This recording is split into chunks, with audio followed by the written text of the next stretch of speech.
আটক ব্যক্তি ছাত্র শিবির নয়, ছাত্রদল নেতা। সম্প্রতি ডিবি পরিচয় চাঁদাবাজি করতে গিয়ে বরিশাল মহানগর ছাত্র শিবির নেতা আটক শীর্ষক শিরোনামে একটি তথ্য সামাজিক যোগাযোগ মাধ্যম ফেসবুকে প্রচার করা হয়েছে। তবে আটক ওই ব্যক্তি শিবির নেতা নয়, তিনি ছাত্রদল নেতা বলে জানিয়েছে rumour scanner Bangladesh. Rumour scanner টিমের অনুসন্ধানে জানা যায়, চাঁদাবাজির অভিযোগে আটক ব্যক্তি বাংলাদেশ ইসলামী ছাত্র শিবিরের কোনো নেতা নন, বরং তিনি বাংলাদেশ জাতীয়তাবাদী ছাত্রদলের একজন নেতা।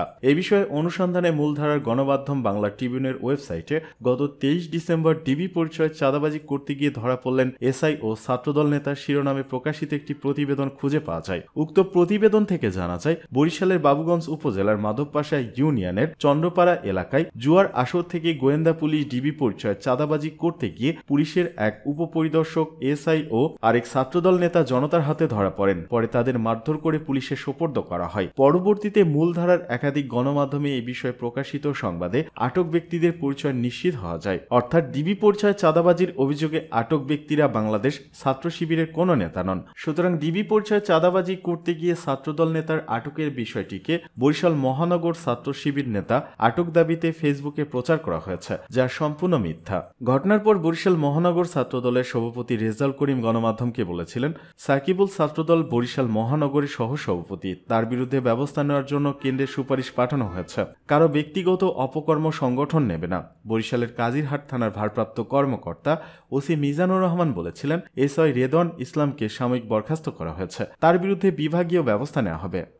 তড়িঘড়ি করে আর্টিকেল ৭০ তুলে দিলে এমপি কেনাবেচা শুরু হবে, অভিযোগ রুহুল কবির রিজভীর।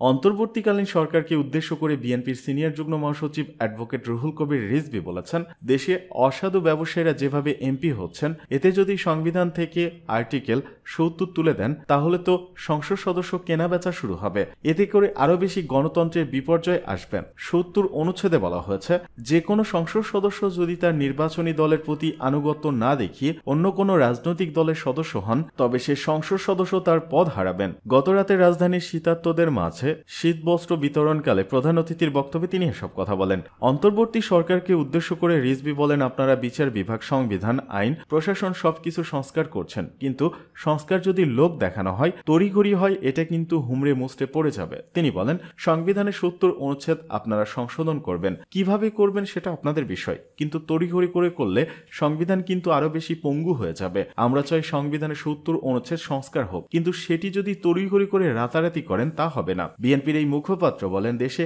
অসাধু ব্যবসায়ীরা যেভাবে এমপি হচ্ছেন, এতে যদি সংবিধানের আর্টিকেল ৭০ তুলে দেন তাহলে তো কেনাবেচা শুরু হবে। এতে করে আরো বেশি গণতন্ত্রের বিপর্যয় আসবে। কয়েকটি ধারাবাহিকভাবে নির্বাচনে অনুষ্ঠিত হলে এটা নিয়ে কাজ করতে পারবে।